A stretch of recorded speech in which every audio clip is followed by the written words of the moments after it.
ជាមួយគ្នា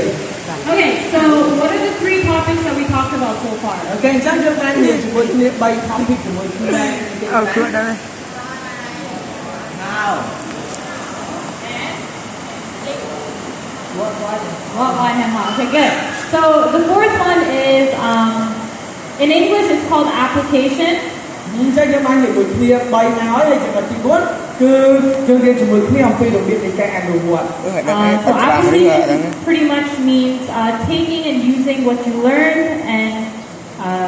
using it in your life. អូខេអញ្ចឹងពេលថាការអនុវត្តនោះគឺមានន័យថាយើងត្រូវការយកអ្វីដែលយើងរៀនបានហើយយកមកអនុវត្តចេញទៅសកម្មភាពនៅក្នុងជីវិតប្រចាំថ្ងៃរបស់យើង So that's what I want to talk about, applying or taking your knowledge and now putting it into your daily action. អញ្ចឹងអ្វីដែលខ្ញុំចង់និយាយថ្ងៃហ្នឹងគឺទីមួយគឺពាក់ព័ន្ធជាមួយនឹងការដែលយើងអ្វីដែលយើងរៀនបានហើយជួយទៅអនុវត្តនៅក្នុងជីវិតប្រចាំថ្ងៃរបស់យើង So because we learned about what quiet time is and why we do it and how we do it. ដោយសារយើងបានរៀនជាមួយគ្នាហើយស្រួលថាតើការស្ងៀមស្ងាត់ជាមួយព្រះអង្គហ្នឹងគឺជាអ្វីថាតែបានជាយើងត្រូវធ្វើវាហើយធ្វើវាដោយរបៀបណា Now I wanted to talk about how to practice it in our day-to-day life. អញ្ចឹងឥឡូវនេះខ្ញុំចង់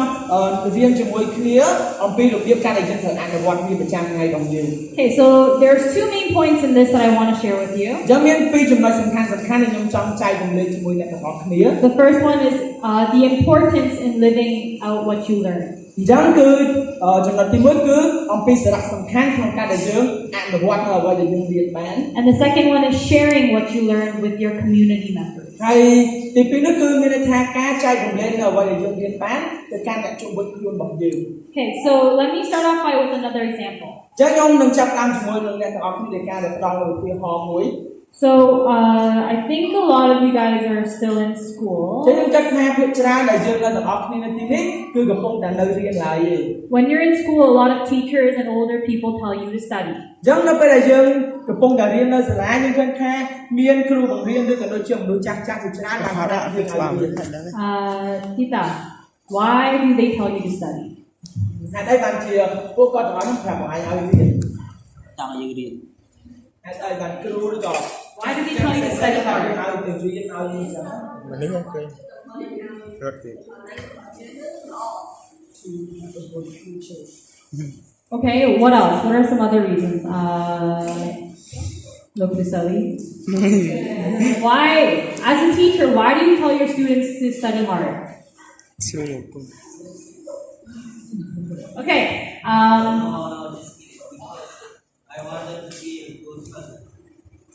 Okay. So yeah, for a good future.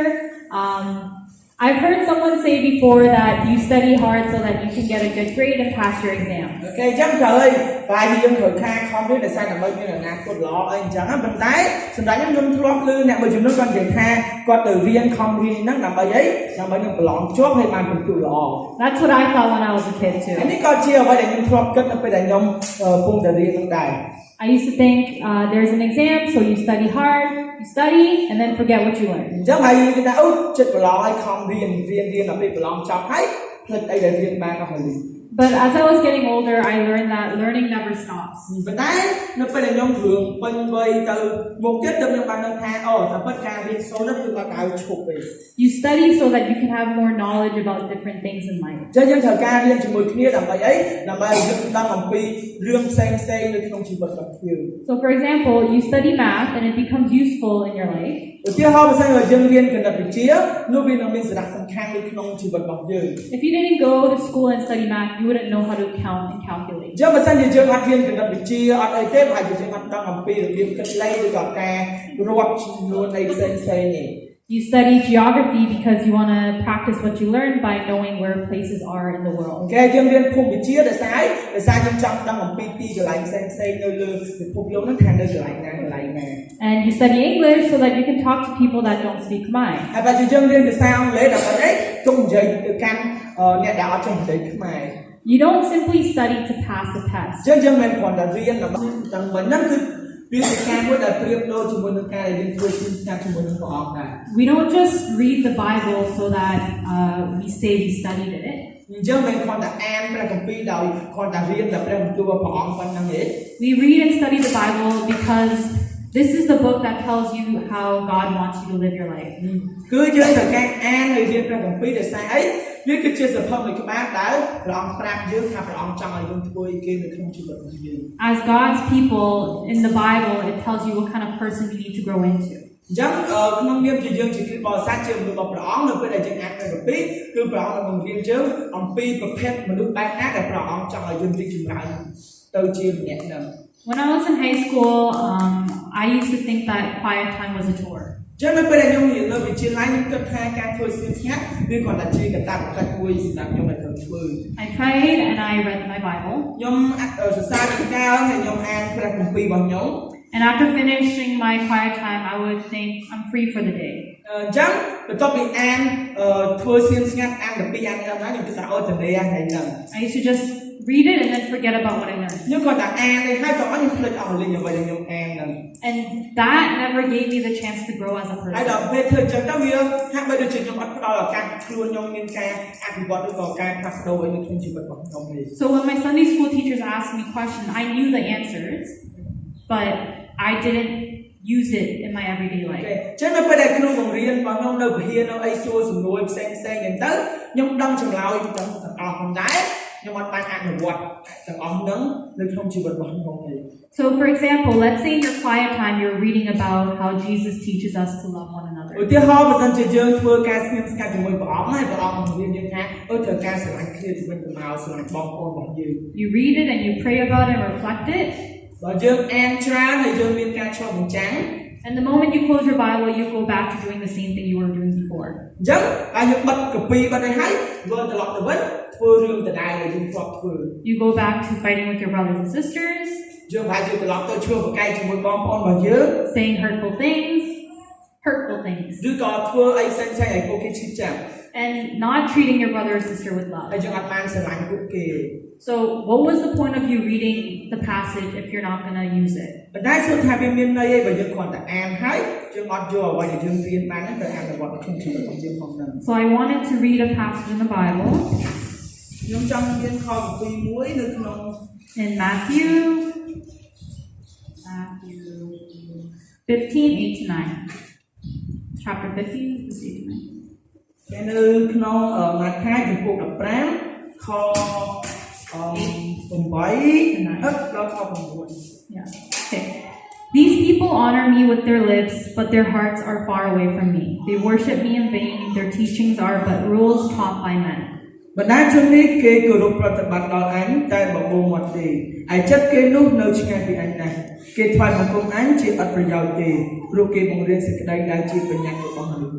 So in this passage, it's actually Jesus talking about the Pharisees. ចឹងតែប៉ុន្តែខគម្ពីរនេះគឺជាអ្វីដែលព្រះយេស៊ូវគ្រីស្ទព្រះអង្គបានសម្ដៅទៅកាន់ពួកគណៈផារីស៊ី The Pharisees were known and good for knowing God's command. ចឹងយើងឃើញថាពួកគណៈផារីស៊ីគឺគេដឹងអំពីច្បាប់ព្រះវិន័យរបស់ព្រះជាម្ចាស់ច្បាប់មែនទេ But even though Jesus knew that they knew all the rules,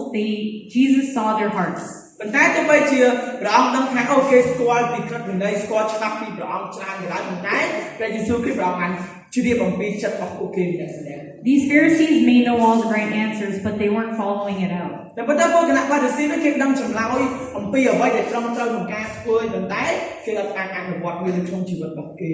So throughout this retreat, we talked about our purpose in life. ចឹងក្នុងការដែលយើងរៀនជាមួយគ្នាអំពីពាក់ព័ន្ធជាមួយនឹងគោលបំណងនៃជីវិតរបស់យើង But I also want to talk about our goal in life as Christians. ហើយប៉ុន្តែខ្ញុំចង់និយាយអំពីគោលដៅក្នុងការដែលយើងជាភាពគ្រីស្ទបរិស័ទផងដែរ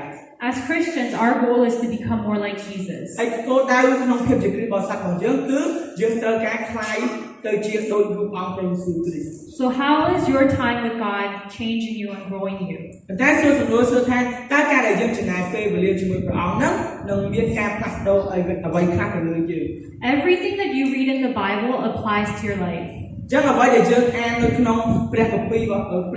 គឺពិតជាមានការអនុវត្តនៅក្នុងជីវិតរបស់យើង God is teaching you how to live your life through the struggles and temptations. ព្រះអង្គបង្រៀនយើងអំពីរបៀបក្នុងការដែលដោះស្រាយនៅបញ្ហាផ្សេងៗឬក៏ការលំបាកដែលយើងនឹងជួបប្រទះនៅក្នុងជីវិតរបស់យើង And there should be a difference in the way you live your life, and not just that, but also in your heart and mind. វាមិនគ្រាន់តែបង្រៀនឲ្យយើងដឹងថាត្រូវធ្វើបែបណាក្នុងជីវិតរបស់យើងប៉ុន្តែត្រូវរក្សានៅក្នុងចិត្តគំនិតរបស់យើងដែរ there's a difference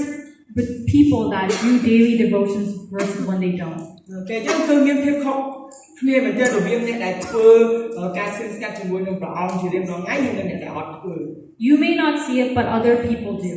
តែជាយើងអត់ឃើញតែមនុស្សដទៃផ្សេងទៀតគេនឹងមើលឃើញ By doing daily devotions and living out what you learned, you are changing emotionally, spiritually, and socially. ចឹងតាមរយៈការដែលយើងធ្វើការស្ងៀមស្ងាត់ជាមួយនឹងព្រះអង្គជារៀងរាល់ថ្ងៃដូចយើងនឹងមានការផ្លាស់ប្ដូរទៅលើព្រលឹងវិញ្ញាណអារម្មណ៍របស់យើងសុខភាពផ្លូវចិត្តរបស់យើងផ្សេងៗ So I want to ask you a question to challenge you. How are you changing every day? ចឹងខ្ញុំចង់សួរសំណួរមួយទៅកាន់បងប្អូនទាំងអស់គ្នាដែលទាំងអស់គ្នាគិតថាតើរាល់ថ្ងៃនេះទាំងអស់គ្នាបានផ្លាស់ប្ដូរអីគេខ្លះសម្រាប់ខ្លួនឯង Because of your time with God. ដោយការដែលធ្វើចំណាយពេលវេលាស្ងៀមស្ងាត់ជាមួយនឹងព្រះអង្គ Okay, the second point is sharing what we learned in our quiet time with our brothers and sisters. ហើយចំណុចមួយទៀតនោះគឺពាក់ព័ន្ធជាមួយនឹងការដែលយើងត្រូវការចែករំលែកនៅអ្វីដែលយើងរៀនបានជាមួយនឹងបងប្អូនរបស់យើង I know that there are some new Christians in this room and some old Christians. ខ្ញុំដឹងថានៅក្នុងបន្ទប់នេះមានអ្នកដែលទើបជឿហើយមានអ្នកដែលជឿយូរហើយ And I don't know about you, but there's something special that happens when Christians all come together. ខ្ញុំមិនដឹងថាយើងគិតបែបនេះប៉ុន្តែខ្ញុំគិតថា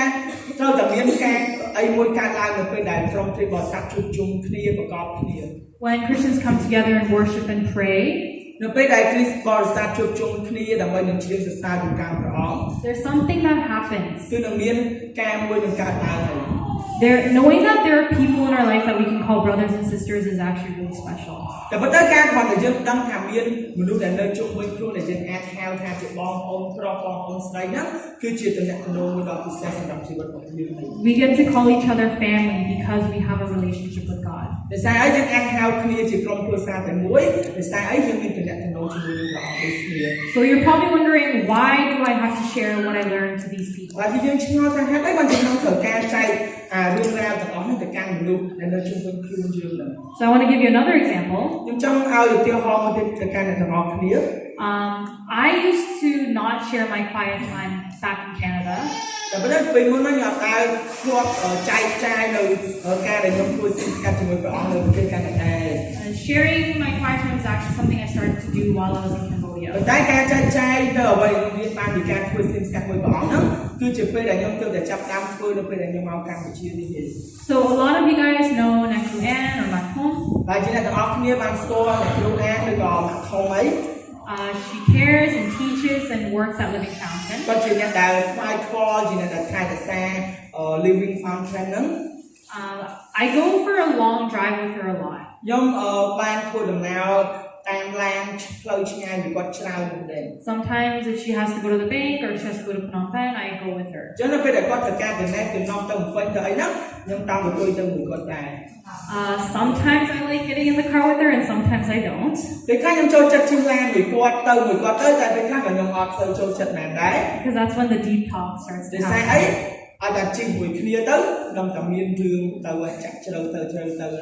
So she would always, when things kind of get quiet, she starts to ask me a question. អញ្ចឹងឲ្យតែពេលស្ងាត់ហើយនឹងចាប់តាមសួរសំណួរខ្ញុំ And that's when you know that you're getting into the deep conversation. ហើយតែបានសួរអីទៅ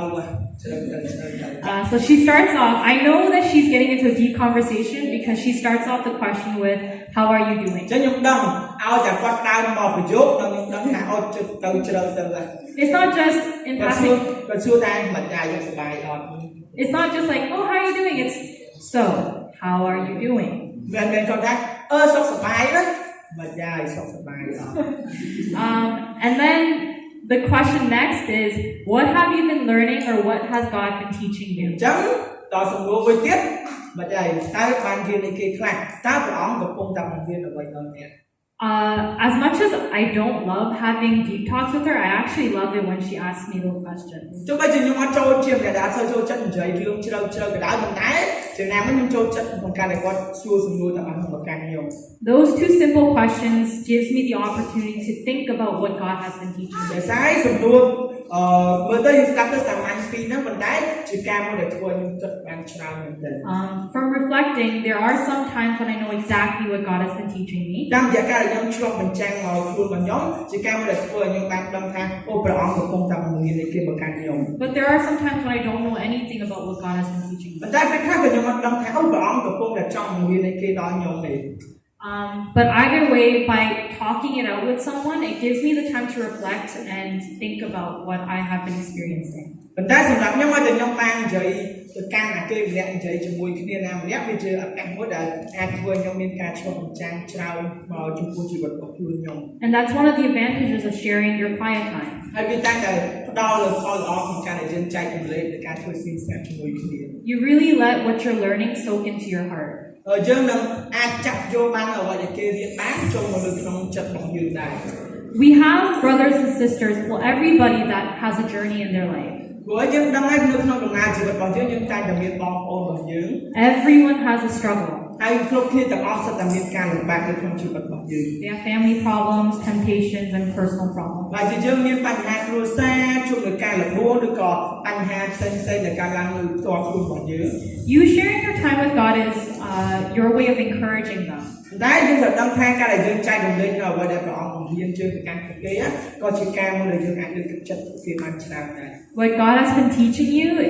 it can teach others as well. នៅពេលដែលព្រះអង្គបង្រៀនអីមួយមកកាន់យើងហើយវាក៏ជាឱកាសមួយដែលព្រះអង្គអាចបង្រៀនទៅកាន់អ្នកដទៃដែរ It can challenge them and change their perspective. យើងទាំងអស់គ្នាអាចជួយគេឲ្យរីកចម្រើនទៅមុខហើយផ្លាស់ប្ដូរទៅការយល់ឃើញរបស់គេដែរ What you're learning is not just about yourself. អញ្ចឹងអ្វីដែលយើងរៀនបានគឺមិនគ្រាន់តែសម្រាប់ខ្លួនយើងទេ It can help and support your brothers and sisters in their journey ប៉ុ too. ន្តែវាអាចឲ្យយើងបានជួយទៅកាន់បងប្អូនរបស់យើងដែលនៅជុំវិញខ្លួនរបស់យើងផ្សេងទៀត And sharing your growth with God is another way of reminding and checking up on your brothers and sisters as ហើយ well. នៅការដែលយើងចែករំលែកជាមួយគ្នាជាការមួយដែលអាចរំលឹកយើងហើយឲ្យយើងពិនិត្យឆែកពិនិត្យគ្នាទៅវិញទៅមកជាមួយនឹងបងប្អូនរបស់យើងដែរ So every Thursday night at Living Fountain, the girls have a girls' devotion every Thursday. អញ្ចឹងនៅរាល់ថ្ងៃប្រហែលគឺខ្ញុំមានការជួបជុំក្រុមស្រីៗនៅប្រភពជីវិត And we've been studying about the fruit of the Spirit. ហើយយើងបានរៀនជាមួយគ្នាអំពីផលផ្លែនៃព្រលឹងវិញ្ញាណ The fruit of the Spirit is there. It's 9 traits that God emphasizes for Christians to អូ have. ខេយើងដឹងហើយថាផលផ្លែខាងព្រលឹងវិញ្ញាណហ្នឹងមាន9ដែលព្រះអង្គសង្កត់ធ្ងន់ឲ្យគ្រីស្ទបរិស័ទត្រូវការមានការរីកចម្រើនទៅលើផលផ្លែហ្នឹង And as I've been leading those series of 9 traits, ហើយខ្ញុំបានបង្រៀនតគ្នាអំពីផលផ្លែទាំងអស់ហ្នឹង I know that it's easy for myself and the girls to forget after we finish តែ devotion. ខ្ញុំដឹងច្បាស់ថាវាងាយស្រួលមែនទែនសម្រាប់ខ្ញុំនិងក្មេងៗស្រីដែលជួបជុំvớiខ្ញុំហ្នឹងនឹងភ្លេចវា So I've been trying to remind the girls when we pass by about what we've been learning. ចឹងហើយខ្ញុំតែងតែរំលឹកដាស់តឿននៅពេលដែលយើងមុនចូលរៀនមេរៀនថ្មីខ្ញុំរំលឹកអាចារ្យ So like when I see Pisai standing sometimes, Pisai, អូខេពិសេសអូខេដល់ពេលខ្ញុំឃើញពិសេសកំពុងតែឈរចឹង sometimes I see her grumpy, like a little not happy. អូខេពេលខ្ញុំមើលទៅគាត់មុខឡើងកញ្ញើវិញអញ្ចឹងឬអត់សប្បាយចិត្តអីអញ្ចឹង